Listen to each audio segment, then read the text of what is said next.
here. Whether you're a procrastinator or you file your taxes right away, this year you may have some additional questions. Joining us to share some answers is CPA and CEO of Pierre Accounting, Pierre. Good morning to you, Eric.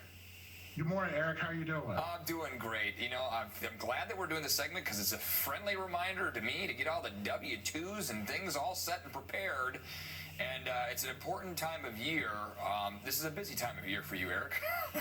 Right? Oh, absolutely. We're built for this, but it's great to be able to do it in America's finest city. No better place to do taxes, Yeah, for sure. So tell us a little bit this year. What are some of the concerns or issues that we need to know about we went through a pandemic, right? And there's stimulus checks, there's things that have happened that have never happened before, right? Is that going to impact our taxes? Absolutely. That's a great question. So since you mentioned stimulus, let's talk about that first. Now, according to Forbes magazine, half of Americans think that their stimulus checks are taxable, but that's not true.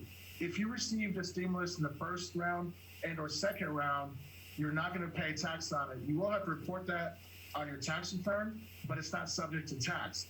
However, if you did not receive a stimulus, you still have an opportunity to get that credit on your tax return 2020 because, for some people, they didn't qualify because their incomes are too high.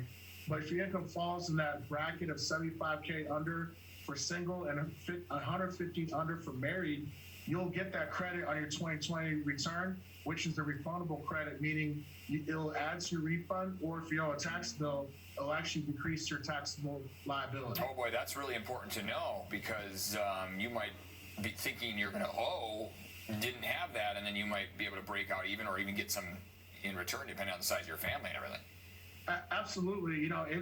For some families, it's a game changer considering this unfortunate pandemic, and then some people didn't get it because of administrative issues with address change or whatnot. So you still have an opportunity to get on your tax return. But again, if you did receive it, you have to report it on your tax return. You're not going to be taxed on it, but they will be mailing you a form, and they expect you to report it on your 1040 this year. Let's talk about timing here, because there's potentially this third stimulus check that's in work, another $1,400. They're working on that bill here this week.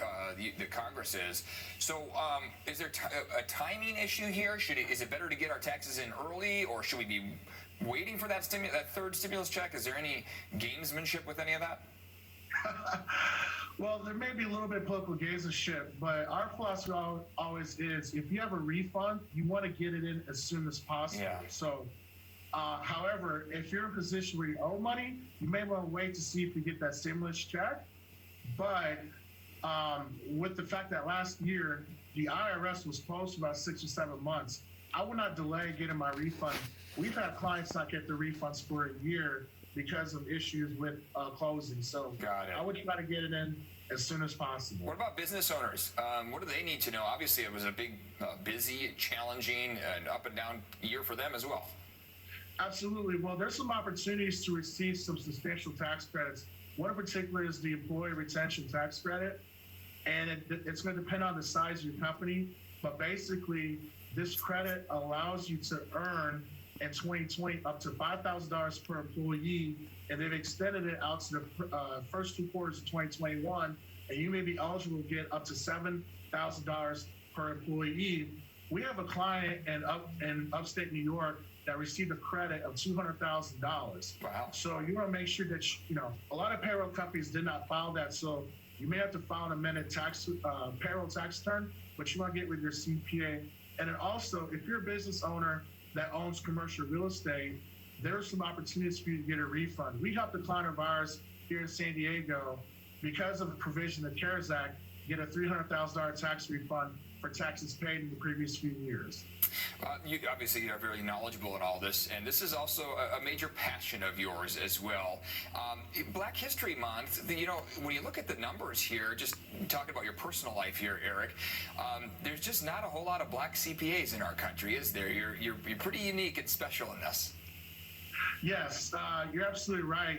According to the AICPA and the National Society of Black CPAs, our country has about 650,000 CPAs, of which we believe less than 5,000 CPAs are black. Now, I was very fortunate. I was raised by a CPA, so I had somebody at home that set an example for me to do what I do, because it's pretty humbling that in my household, we have 2 Black CPAs, but there are major cities that you can't even find 2 Black CPA practitioners. So our firm, we joined with the National Society of Black CPAs to help bring in more Black CPAs to the industry. And part of it is just lack of education, because, you know, accounting itself doesn't sound exciting, but most people don't understand it's the language of business, and it's a great opportunity to learn about business and really help your clients grow their wealth and maintain their financial legacies. And this is one of the few industries where you can do that and develop a very good relationship with your client. Yeah, you have a major impact on people's lives. I mean, right? Taxes and everything. There's a lot